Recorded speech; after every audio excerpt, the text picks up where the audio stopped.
Палата родильного отделения утопала в золотистом послеобеденном свете, что просачивался сквозь мутные от пара окна. Марина лежала на узкой больничной кровати, прижимая к груди крошечный сверток в розовой пеленке. Малышка спала. Ее дыхание было почти неслышным, а крохотные пальчики сжимались и разжимались во сне. Дрожащими руками Марина потянулась к тумбочке за телефоном. Сердце колотилось так сильно, что казалось, вот-вот выпрыгнет из груди. Она набрала знакомый номер и, прижав трубку к уху, вслушивалась в длинные тягучие гудки. «Антон, у нас девочка!» — выдохнула она, когда муж наконец ответил. «Она такая красивая, ты не представляешь! Волосики темные, как у тебя, а носик...» «Я хотел сына», — прервал ее ледяной голос. «Ты меня разочаровала». Короткие гудки ударили по ушам, словно пощечины.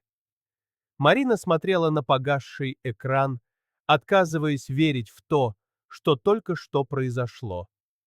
В горле встал ком. Малышка зашевелилась у нее на руках, издав тихий писк. «Тише, солнышко», — прошептала Марина, укачивая дочку. «Все хорошо. Папа просто... Он просто устал». Но слова звучали фальшиво даже для нее самой.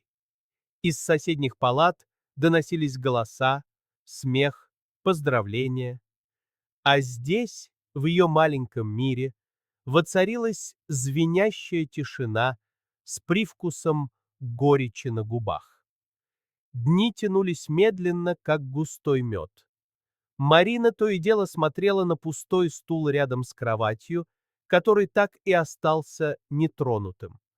Другим женщинам приносили букеты, конфеты, воздушные шары. Их мужья приходили с сияющими лицами, фотографировали жен и новорожденных, с восторгом обсуждали, как обустроят детскую. Марина отворачивалась к стене, когда слезы подступали к горлу. Она не хотела, чтобы дочка слышала ее рыдания, поэтому прятала лицо в подушку и кусала губы до крови. Телефон молчал. Ни звонка, ни сообщения. Ни единого знака того, что где-то есть человек, который думает о них. «Может, он передумает?» — шептала она малышке во время кормления. «Может, просто испугался? Это ведь такая ответственность!» Но с каждым днем надежда таяла, как снег под весенним солнцем. На 7-й день в палату вошла свекровь.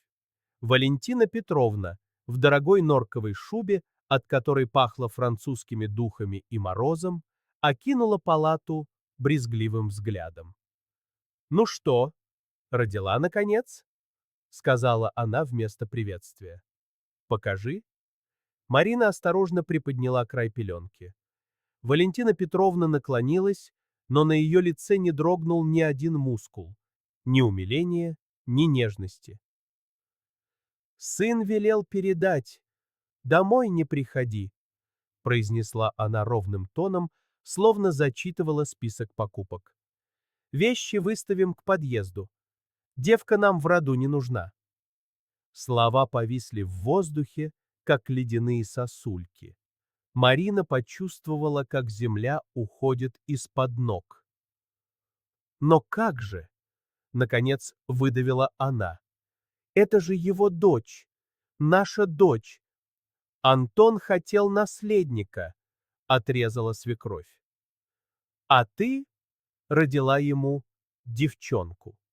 Так что не строй из себя жертву. Сама виновата». Она развернулась и направилась к выходу. У самой двери обернулась. «И не вздумай названивать. Номер он уже сменил». Дверь захлопнулась, оставив после себя лишь запах духов и леденящее душу отчаяние. Утро выписки встретило Марину серым небом и мелким колючим снегом. Она собрала свои немногочисленные вещи. В кармане куртки лежали документы и 100 рублей. Больше у нее ничего не было. «Муж за вами приедет?» — спросила медсестра, помогая одеть малышку. «Нет», — тихо ответила Марина. «Я сама». Женщина посмотрела на нее с сочувствием, но промолчала. Таких историй она видела немало. Марина вышла из роддома, прижимая к себе дочку. Снег залеплял глаза, ветер пробирал до костей. Ноги подкашивались от слабости и страха. Куда идти? К подруге в однокомнатную квартиру? К матери, с которой они не разговаривали полгода?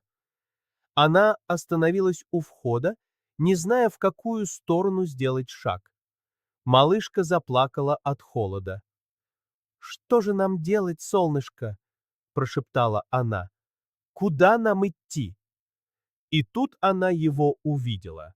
У входа в роддом стоял мужчина в потертой куртке.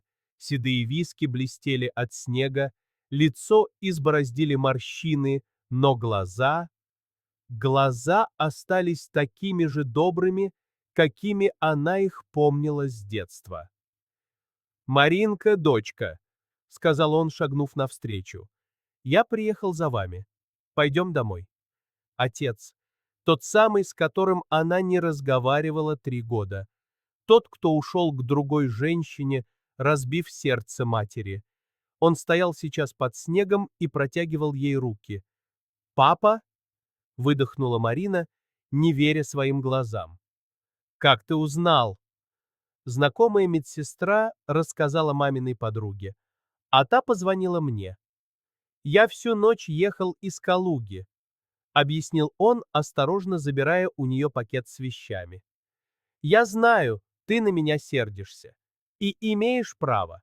Но сейчас не время для разборок. У тебя ребенок, на улице мороз. Поедем ко мне, а там разберемся». Малышка перестала плакать, словно почувствовав защиту. Марина посмотрела в глаза отца и, возможно, впервые за много лет увидела там искреннюю заботу. «Хорошо», — кивнула она. «Поехали». Квартира отца встретила их запахом лекарств и застоявшегося воздуха. Все было таким же, как в ее детстве.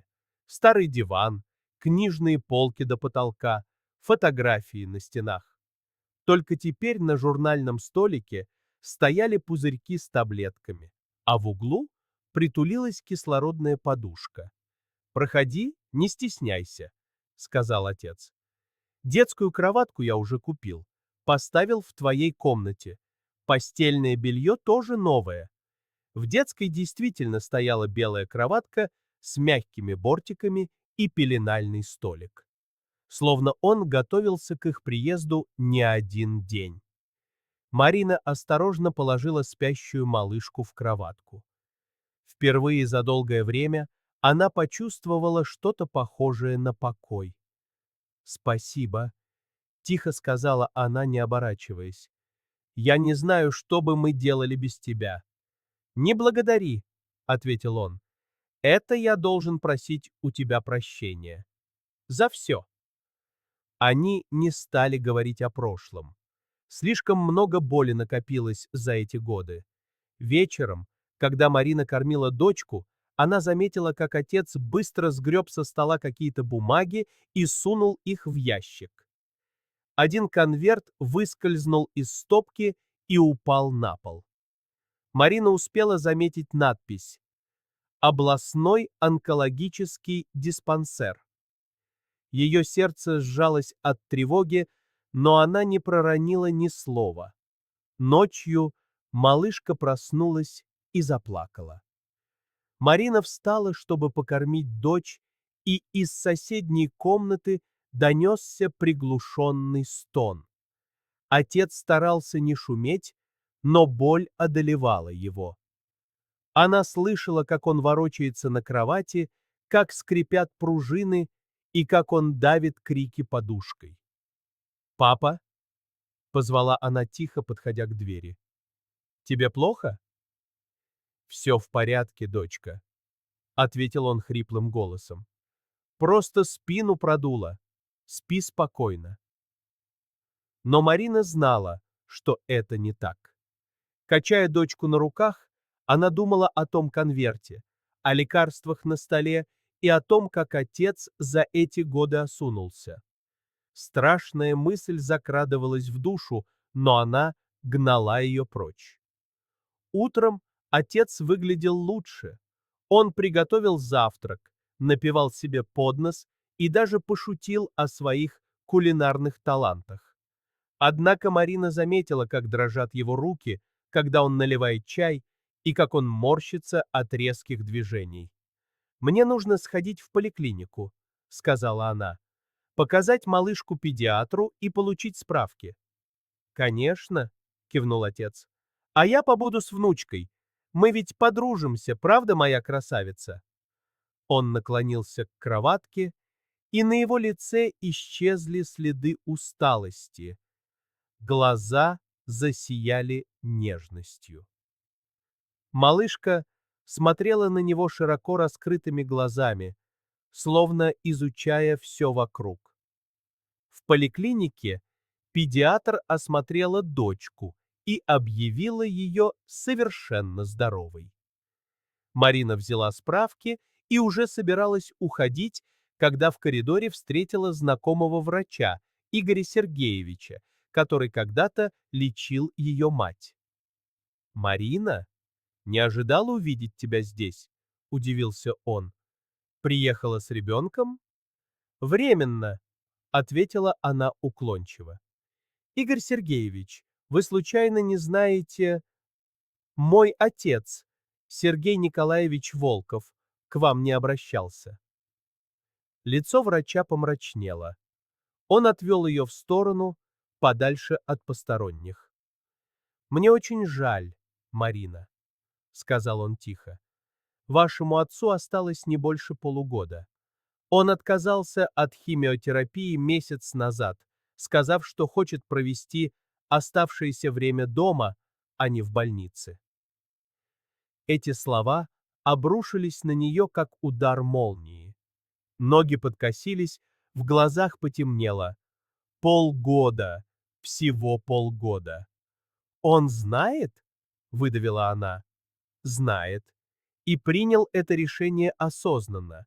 Я пытался убедить его, но он был непреклонен. Сказал, что у него появились новые планы». Марина вернулась домой в шоке. Отец сидел у кроватки и тихо пел колыбельную. Его голос дрожал, но в нем звучала такая любовь, что сердце сжималось. «Как у врача?» — спросил он, не оборачиваясь. «Все хорошо», — соврала она. «Девочка здорова». «Конечно, здорова. Посмотри, какие у нее умные глазки. Настоящая красавица». Вечером, когда малышка уснула, на телефон Марины пришло сообщение от Антона. Она долго смотрела на экран, прежде чем открыть его. Подумал, может, заберу дочь, если родишь мальчика в следующий раз. Мать говорит, ты у отца живешь, не привыкай, это временно. Ярость захлестнула ее. Марина швырнула телефон в стену, и он разлетелся на куски. Отец выбежал на шум. Что случилось? Ничего, процедила она сквозь зубы. Просто телефон упал. Но он увидел ее лицо и осколки на полу.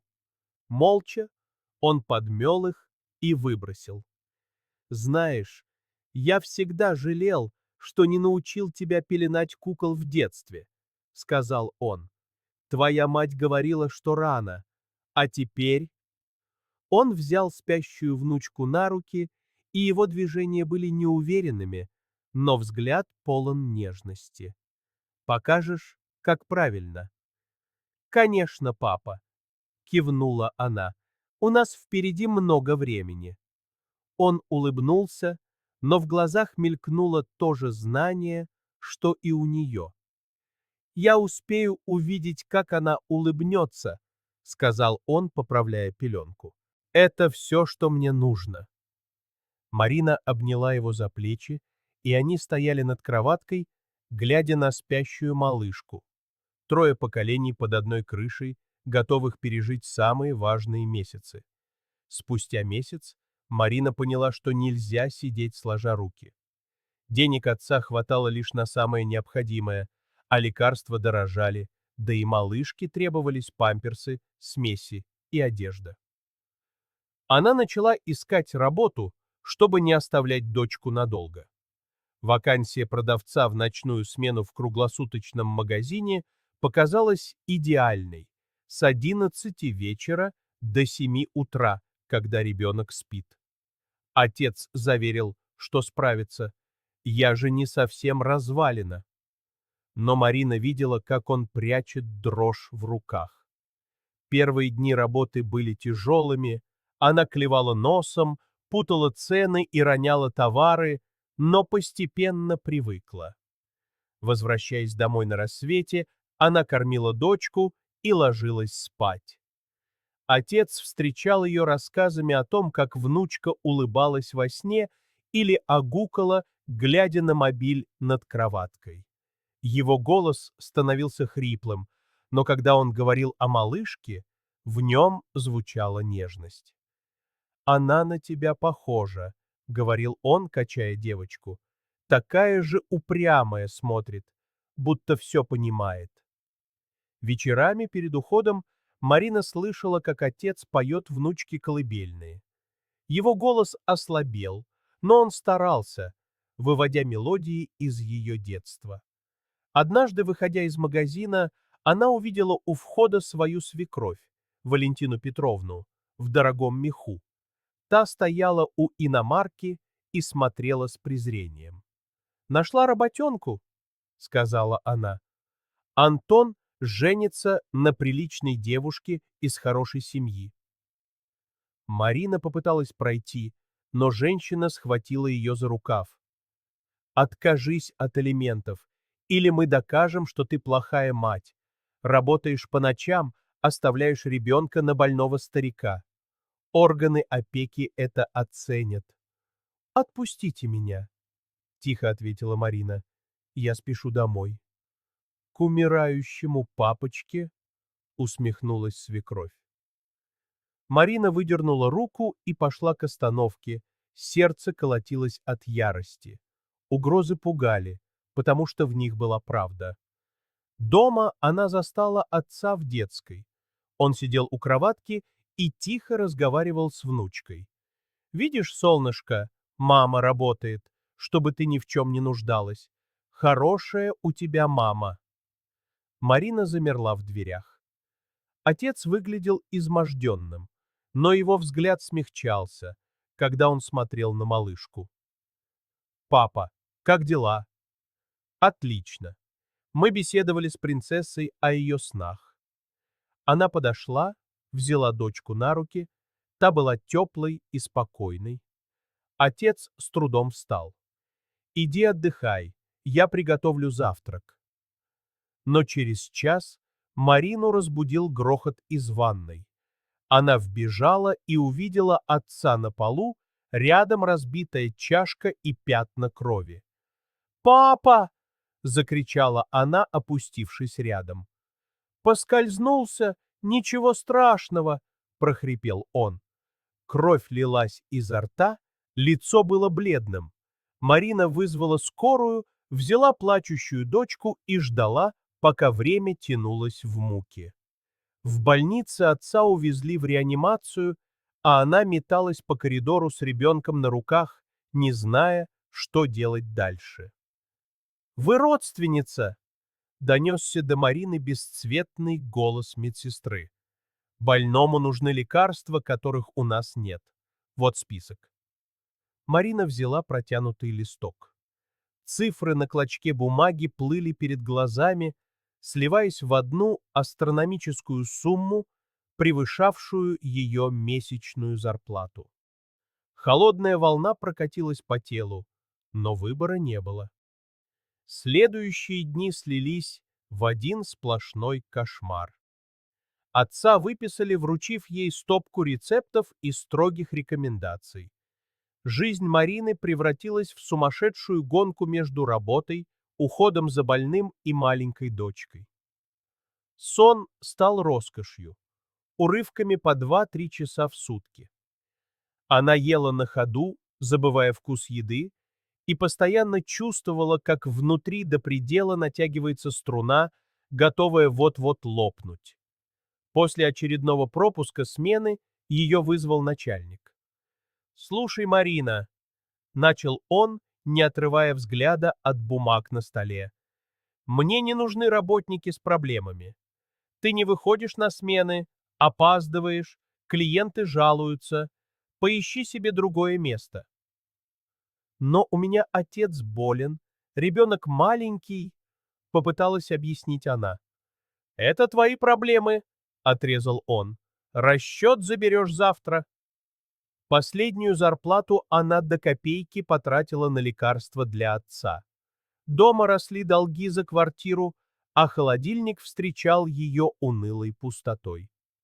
Марина рассылала резюме, но везде натыкалась на одно и то же требование. Справка о том, что она готова работать в любое время. Через неделю в квартире погас свет. Электричество отключили за неуплату. Марина сидела в темноте при свете оплывающей свечи и качала на руках плачущую дочку, не зная, что делать дальше. В соседней комнате, почти не вставая, лежал отец. «Маринка!» — донесся его слабый, надтреснутый голос. «Принеси мне бумагу и карандаш». «Зачем, пап?» «Хочу что-то нарисовать». Она нашла старый альбом и простой карандаш. В трепещущем свете пламени отец начал рисовать. Его рука дрожала, но линии ложились на бумагу удивительно уверенно. Постепенно из штрихов проступало лицо, детское, с огромными глазами и пухлыми щечками. «Это она?» — шепотом спросила Марина, узнавая свою дочку. «Да», — кивнул отец. «Когда вырастет, покажешь ей. Пусть знает, что дедушка ее любил». Марина смотрела, как он с нежностью выводит каждую черточку, словно вкладывая в рисунок частичку своей угасающей души. Свеча оплывала, горячий воск капал на стол, но он не замечал ничего, полностью поглощенный своим делом. «Красивая получается», — прошептал он, — «самая красивая девочка на свете». Марина присела рядом на край кровати, положила голову ему на плечо. Они сидели в тишине, нарушаемой лишь мерным дыханием спящей малышки. За окном беззвучно падал снег. В квартире было холодно, но в этот миг Марина впервые за долгое время чувствовала себя дома. «Пап», — тихо произнесла она, — «а помнишь, как ты учил меня рисовать? Я все время плакала, что у меня ничего не получается». «Помню», — улыбнулся отец. «Ты хотела нарисовать маму, а выходил какой-то монстрик, а я говорил тебе, что это самый красивый портрет в мире. И я не лгал, потому что ты рисовала его с любовью». Он отложил карандаш. В кроватке, сжав крохотные кулачки, спала внучка. Во сне ее губы тронула легкая улыбка. «Я успел», — прошептал отец. Она улыбается. «Я успел это увидеть». Он умер тихо, во сне, апрельской ночью, когда за окном уже набухали первые почки. Марина нашла его утром. Он лежал со спокойным, умиротворенным лицом, а на тумбочке у кровати стоял тот самый портрет внучки, нарисованный при свете свечи. Похороны были скромными. Несколько соседей, пара старых коллег отца, акушерка из роддома. Марина стояла у могилы, держа на руках дочь. Малышка была необыкновенно тихой, будто понимала всю торжественность и горечь момента. Когда последние люди разошлись, Марина осталась одна у свежего земляного холмика. Она поставила на него фотографию, одну из немногих, что успела сделать. На ней отец улыбался, держа на руках внучку, и в его глазах не было и тени болезни. «Спасибо, пап», — прошептала она, — «за все». Дочка вдруг потянулась к фотографии и издала звук, похожий на слово. Марина замерла. Малышка повторила, и в ее лепете отчетливо послышалось «Д-да». В этот момент за спиной раздались шаги. Марина обернулась. В нескольких метрах от нее стоял Антон. В дорогом костюме, с аккуратной укладкой и букетом кричаще красных роз в руках. Лишь на лице застыла неуверенность. «Марина», — сказал он, шагнув вперед, — «я был дураком. Мама рассказала, что твой отец при смерти. Давай начнем все сначала». Она молча смотрела на него, не веря своим ушам. Полгода назад он выставил их за дверь, а теперь стоит здесь, на кладбище, с цветами или печет о новом начале. «Я понял, что натворил», — продолжал он. «Это моя дочь, моя семья. Мы можем все исправить». «Сейчас?» — тихо спросила Марина. «На кладбище? Сразу после похорон человека, который нас не бросил?» Антон опустил взгляд на свежую могилу, словно только сейчас осознал, где они находятся. Розы в его руках выглядели нелепо и пошло на фоне траурных венков.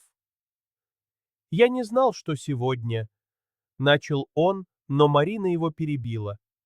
«Ты многого не знал. Не знал, как твоя дочь сделала первый шаг, как она болела по ночам, как дедушка пел ей колыбельные». Малышка, почувствовав напряжение, захныкала. Антон протянул к ней руки. «Она же моя дочь. Дай мне ее подержать». Марина инстинктивно отшатнулась, крепче прижимая ребенка к себе. «Она внучка человека, который от нас не отвернулся», — твердо произнесла она. «А ты для нее никто». «Как это никто?» — возмутился Антон. «Я ее отец! У меня есть права!» «Права?» — внутри Марины закипала холодная ярость. Какие права у человека, который назвал собственную дочь разочарованием? К ним, пробираясь между могил, спешила еще одна фигура. Валентина Петровна, высокомерно придерживая подол дорогого пальто, цокала высокими каблуками по мерзлой земле. «Да кто ты такая?» — закричала она, еще не дойдя. «Живешь на пособие, снимаешь какой-то угол, мы отсудим у тебя ребенка». Люди на соседних участках стали оборачиваться. Марина почувствовала, как щеки заливает краска стыда, но не отступила. «Здесь кладбище», — сказала она. «Проявите хоть каплю уважения». «Уважение?» — фыркнула бывшая свекровь. «К кому? К тебе? Ты довела мужа, а теперь морочишь голову моему сыну». «Мама, не надо», — попытался остановить ее Антон. Но ее было уже не остановить. «Мы докажем, что ты никудышная мать. У нас есть свидетели, что ты работала по ночам, а ребенка бросала на умирающего старика. Органы опеки это оценят. Мы дадим ей все. Хорошее образование, достойное будущее. А что можешь дать ей ты? Нищету и позор». Марина молчала, укачивая плачущую дочку. Слова свекрови больно ранили, потому что в них была толика жестокой правды. В этот момент к ним подошел пожилой мужчина в строгом костюме. Марина узнала в нем Михаила Петровича, старого друга и адвоката отца. «Марина Сергеевна», спокойно произнес он, протягивая ей плотный конверт. Ваш отец просил передать вам это после всего. Он оставил вам квартиру и все свои накопления. Документы оформлены месяц назад. Антон и его мать ошеломленно переглянулись. Какие еще накопления? Первой пришла в себя Валентина Петровна. У него же ничего не было. Сергей Николаевич продал дачу и машину, невозмутимо пояснил адвокат. Все средства разместил на депозите на имя дочери и просил передать вам это письмо, лично в руки. Дрожащими пальцами Марина взяла конверт. На нем знакомым отцовским почерком было выведено ее имя. «Прочитай вслух», — потребовала свекровь, «раз уж мы все здесь собрались». Марина развернула сложенный вчетверо лист и начала читать, и ее голос, срываясь, разносился в морозной тишине кладбища. «Моя дорогая Маринка, если ты читаешь эти строки, значит, меня больше нет. Я знаю, ты до сих пор злишься, что я ушел от вас с мамой. Я был слаб, испугался ответственности. Это была моя главная ошибка, за которую я расплачивался всю жизнь». Антон слушал, опустив голову. Валентина Петровна стояла с каменным лицом. Когда я узнал о болезни, то подумал, что это конец. Но потом появилась она, твоя малышка. И я понял, что судьба дала мне последний шанс искупить свою вину. Эти месяцы рядом с внучкой стали самыми счастливыми в моей жизни. Спасибо, что позволила мне быть дедушкой. Марина сглотнула подступивший к горлу комок. Я оставляю тебе все, что сумел скопить. Это не для меня, это для нее. Пусть у моей внучки будет то достойное будущее, которого я не смог дать тебе. И еще я прошу, никогда не позволяй никому говорить ей, что она была нежеланной. Она — самое большое чудо, которое случалось в нашей семье. Марина медленно сложила письмо и подняла глаза на Антона. Он стоял, до боли сжимая в руках стебли роз, и на его лице, словно на поле боя, сошлись растерянность и запоздалый стыд. «Теперь ты знаешь», — тихо произнесла она, и голос ее не дрогнул. «Знаешь, что такое настоящая любовь к ребенку?» Дедушка любил ее, не видя в ней своего разочарования. Словно в подтверждение ее слов, дочка, переставшая плакать, протянула крохотную ручку к фотографии на могильном камне. И снова чисто и отчетливо прозвучало «Да-да». Марина улыбнулась сквозь слезы. «Да, солнышко, это твой дедушка. Он всегда будет рядом». Антон отшатнулся, будто только сейчас осознал всю бездну своего предательства. Валентина Петровна тут же вцепилась в его локоть. «Антон, не поддавайся этим сантиментам. Подумай о будущем». Но он мягко высвободил руку и посмотрел на жену и дочь. В его взгляде промелькнуло что-то новое. То ли стыд, то ли запоздалое, мучительное прозрение. «Я опоздал?» — выдохнул он. «Опоздал навсегда». Время, казалось, застыло в тот день на кладбище, но жизнь неумолимо шла вперед. Спустя месяц после похорон почтальон принес Марине повестку.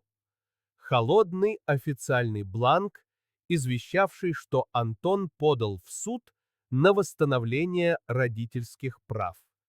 Она долго смотрела на бумагу, не в силах поверить, что после всего он решился на это. В уютном кабинете адвоката, за чашкой дымящегося чая, Михаил Петрович раскладывал перед ней сухие факты. Антон требовал определить порядок общения с дочерью, намекая на частичную опеку. Главным свидетелем обвинения выступала Валентина Петровна, готовая доказать, что Марина– никудышная мать, не способная дать ребенку достойное воспитание. «Не волнуйтесь», – успокаивал адвокат своим ровным басовитым голосом. «У нас на руках его нотариальный отказ от ребенка, плюс показания медсестер из роддома. Но Марина все равно ощущала, как внутри нее сворачивается ледяной узел страха. Что, если суд посчитает, что отец, каким бы он ни был, имеет право на общение? Что, если Валентина Петровна своими лживыми речами сумеет очернить ее? День суда встретил их свинцовым небом и мелким, надоедливым дождем. Марина вошла в здание, прижимая к себе дочку. В свои 8 месяцев малышка уже уверенно сидела и с живым любопытством разглядывала хмурые лица и обшарпанные стены. В зале пахло сыростью, старыми архивами и человеческой тревогой. Антон в дорогом, идеально сидящем костюме уже был там, рядом со своим лощеным адвокатом. В первом ряду, прямая как струна, восседала Валентина Петровна, чей строгий наряд и безупречная прическа кричали о превосходстве. Оба окинули Марину с дочерью холодным оценивающим взглядом. Судья, пожилая женщина в строгих очках, начала заседание. Пролистав бумаги, она обратилась к Антону с просьбой объяснить, почему он месяцами не принимал никакого участия в жизни дочери. «Ваша честь, я был в состоянии аффекта», — начал Антон заученную речь. «Рождение ребенка — огромная ответственность. Я испугался, да, совершил ошибку. Но теперь я готов все исправить. А как вы прокомментируете свои слова о том, что новорожденная дочь стала для вас разочарованием?» Голос судьи был бесстрастным, но вопрос прозвучал как удар хлыста. Антон запнулся, метнув панический взгляд на мать. Валентина Петровна едва заметно кивнула, и он нашелся. Это было сказано в порыве эмоций. Я не думал, что моя жена воспримет это так болезненно. «Болезненно?» — мысленно вскрикнула Марина, чувствуя, как внутри все закипает. Он вышвырнул их с младенцем на улицу в мороз, а она, оказывается, просто болезненно восприняла. Следующие вызвали Валентину Петровну. Поправив прическу, она прошествовала к трибуне. Ее ровный, хорошо поставленный голос, в котором звенел холодный металл, заполнил зал. «Ваша честь, моя невестка, крайне безответственная особа. Она бросала грудного ребенка на больного старика, а сама пропадала по ночам. Малышка росла в чудовищной антисанитарии, без света и нормальной еды. У вас есть доказательства этих утверждений?» Бесстрастно поинтересовалась судья. «Я видела все своими глазами. Старая, холодная квартира. Ребенок постоянно болел». Марина рванулась было возразить, но адвокат крепко сжал ее руку. «Пусть говорит. Наш черед еще придет». Потом к трибуне подошла Тамара Ивановна, медсестра из роддома. Пожилая женщина заметно волновалась, но говорила не громко, но так четко, что каждое ее слово ложилось на весы правосудия свинцовой гирей. «Я в родильном отделении 20 лет работаю», — начала она. «Всякое видела, но такого холодного цинизма, как в этой истории, не встречала». Она рассказала все, как Марина неделю ждала мужа, как рыдала по ночам, уткнувшись в подушку, как приехала свекровь и объявила, что невестке с ребенком нет места в их доме, как молодая мать вышла из роддома с крошечным свертком на руках в лютый мороз, не зная, куда ей идти. Если бы не отец, они бы просто замерзли на улице. Валентина Петровна попыталась что-то выкрикнуть, но судья властным жестом остановила ее.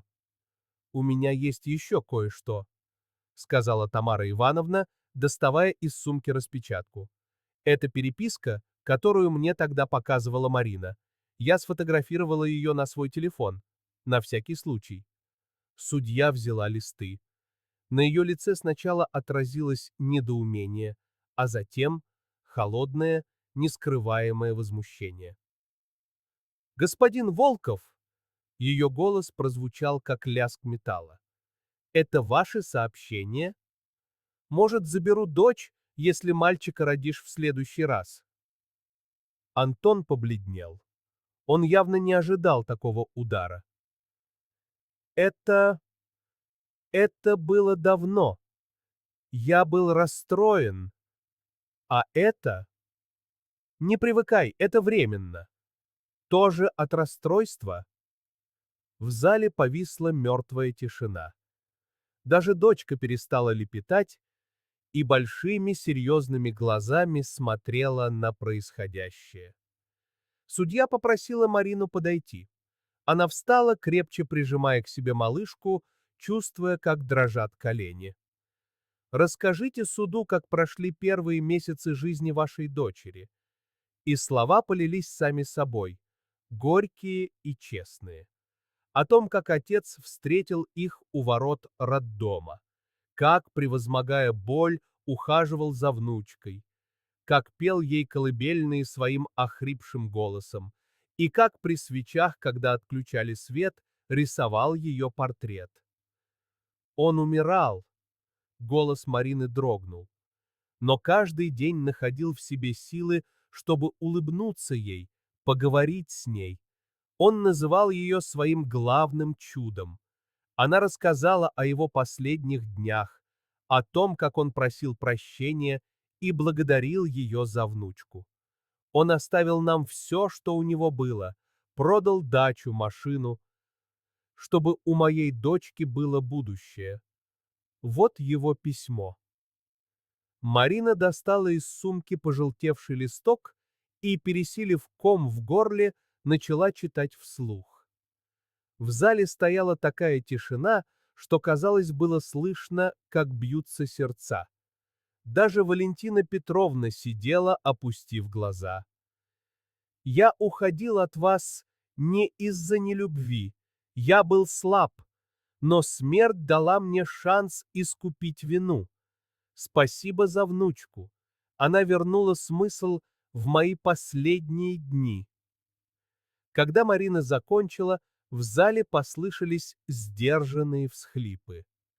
Судья сняла очки и медленно протерла их платком. «А что в это время делал ответчик?» — тихо спросила она. «Ничего», — просто ответила Марина. «Его не было. Ни одного дня, ни одной бессонной ночи. Когда у нее резались зубки, когда она болела, когда впервые попыталась сесть, его просто не было». И тут дочка, сидевшая у нее на руках, вдруг потянулась к портрету дедушки, который Марина все еще держала в руке, и ясно произнесла: «Да-да». Это единственное слово, которое она умеет говорить, срывающимся голосом добавила Марина. И оно о дедушке, о человеке, который любил ее всем сердцем. Судья удалилась на совещание. Полчаса ожидания показались вечностью.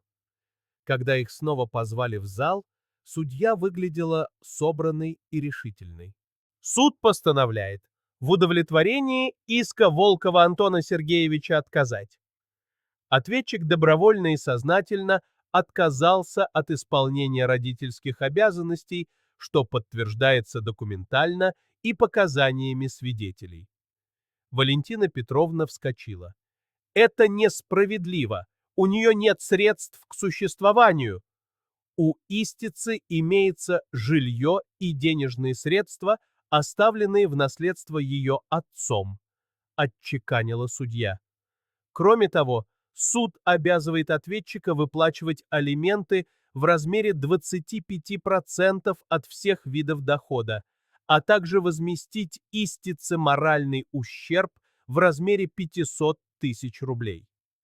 При упоминании суммы Валентина Петровна побледнела так, что стала похожа на восковую фигуру и схватилась за сердце.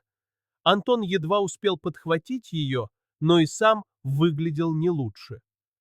«Более того», — продолжила судья, и ее голос не допускал возражений, учитывая циничный и бесчеловечный характер действий ответчика, суд считает необходимым лишить Волкова Антона Сергеевича родительских прав в полном объеме. Марина вышла из здания суда, и ей показалось, что она снова может дышать.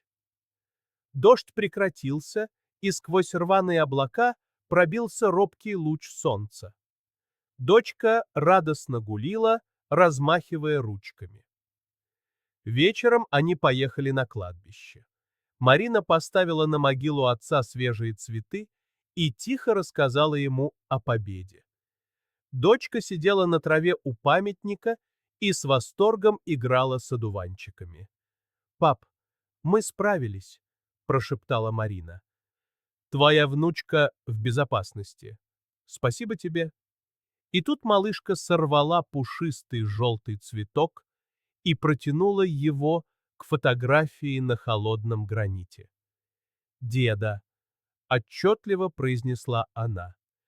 И это простое слово прозвучало как благословение. Марина улыбнулась сквозь счастливые слезы.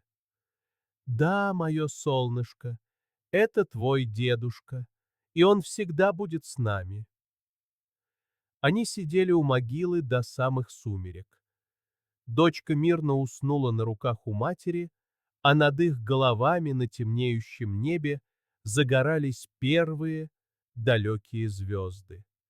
Впереди их ждала целая жизнь. Быть может, нелегкая, но своя, настоящая.